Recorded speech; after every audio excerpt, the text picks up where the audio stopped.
So I would like to say that I love entertainment. It's every movie I watch is just fascinating. For example, in one of the trailers for a Disney movie, it's a nature one. They have this nature shot of basically the small group of people that take care of orphan animals. Now, it's fascinating to see it in 2D, but in 3D, the little things just pop out at you. For example, in the introduction, they show a red orangutan. It's just a red orangutan. In 2D, you wouldn't notice, but in 3D, you can see it has individual hairs. It has a face. It actually has impressions. It's quite fascinating to see the difference in all this entertainment and in this technology. In 3D, now if I can see those little things, that must mean everyone else can as well, right?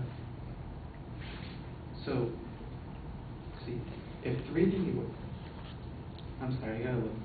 Yeah, notes. I'm nervous here. That's all right. So if I can see it, then you all can see it as well. 3D clearly has a nice impression on it. It adds a little bit of depth. It has a nice visuals. Well, I'm sorry. Before I get into 3D here, let me just clear this up. Whenever we see a movie in 3D or hear the catchphrase 3D, it's not really 3D.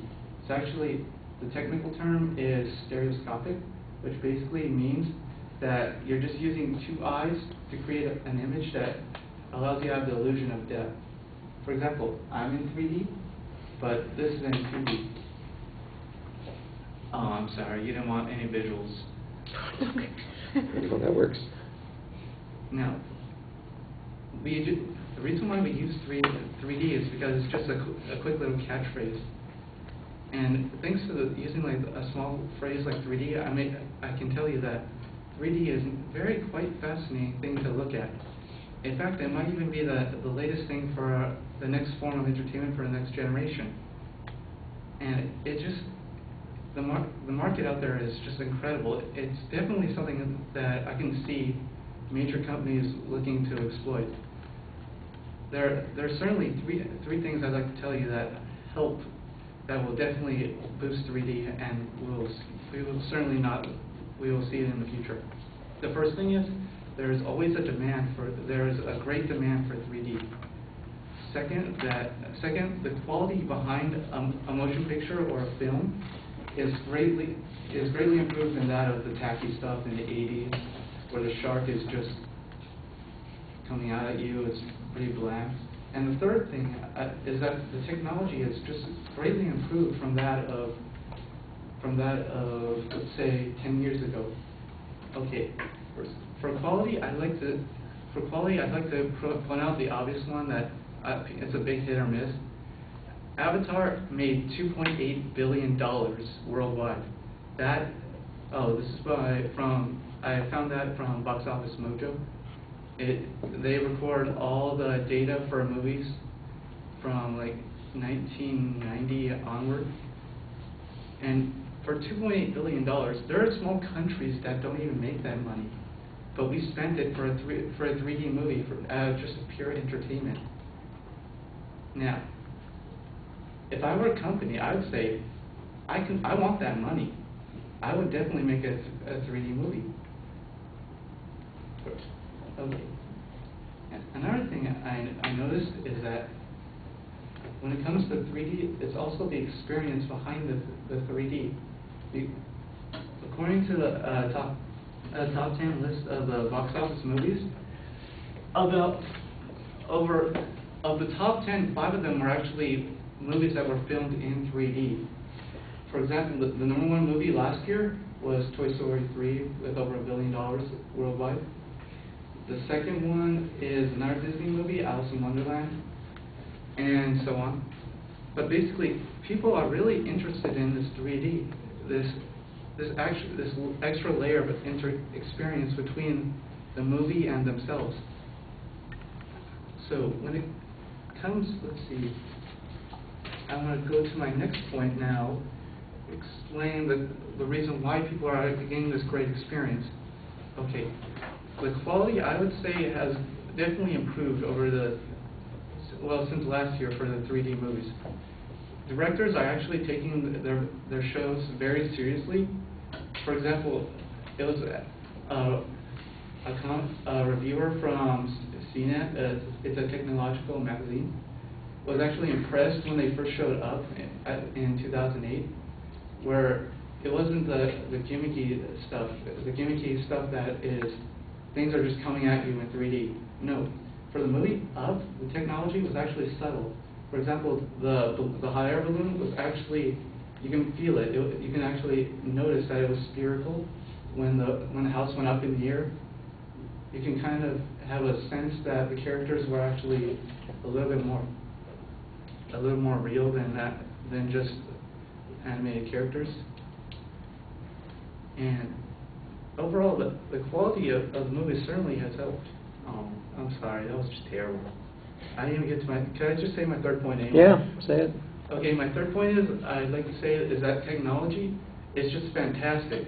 I know the one thing everyone hates, and don't worry, the companies have heard, is that you guys don't like the glasses. Those things are so geeky and outdated. Even though they're in black, even though they're in stylish black, I can't wear that outside. But fortunately, companies like Philips and Nintendo, if you're a gamer, Nintendo this year is going to publish a console that has no glasses whatsoever. It's full on 3D. But if you're kind of squeamish and you get a little sick later on, it has a toggle so you can turn off and on the 3D whenever you want. It can display movies, it can take pictures, and it can play games in full 3D. Something really remarkable. And if you're not into gaming, which I'm sure that's the rest of the world because gamers are loners, Philips is coming out in 2013 with a TV that also has no glasses required. The art behind not having glasses is called autostereoscopy, which is just stereoscopy, which means two-word, using your two eyes to create the illusion of depth. Only the TV does it for you. Basically, there's this thin layer between the TV and you, and it creates the illusion the glasses do for you. All you have to do is look onward, and it just creates the 3D effect without you wearing anything. So the demand for 3D is really impressive, and it's definitely going to help the companies find more influence to it.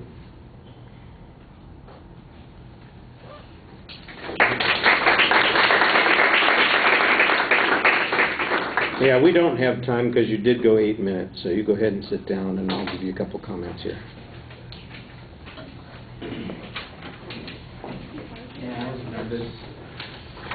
In my head. Yeah, no, look, most people are nervous about speaking in public. Don't worry about it. This is a workshop. That's what we're all here trying to help each other. So don't fret about it. Don't be bothered by it.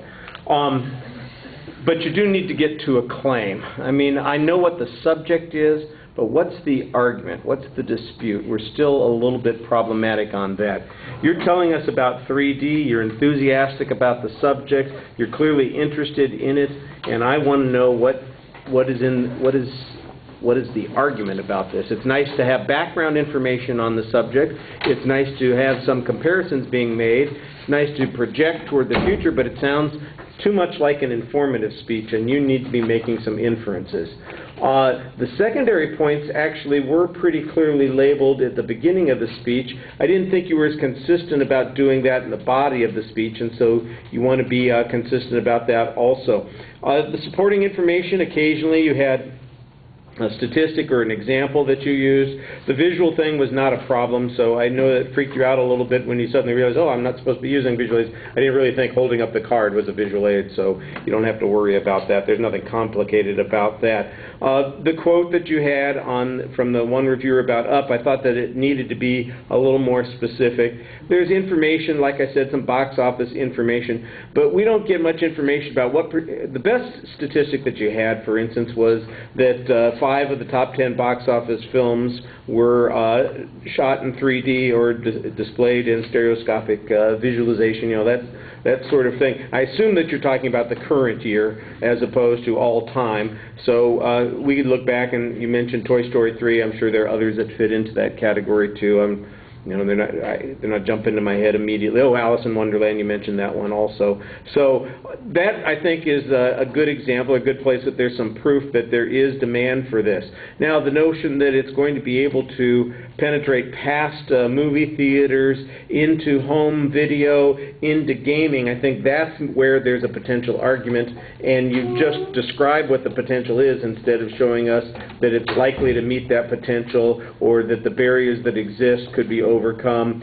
You just kind of describe some of the criticisms that people have. All right, thank you. We've got to cut it off here.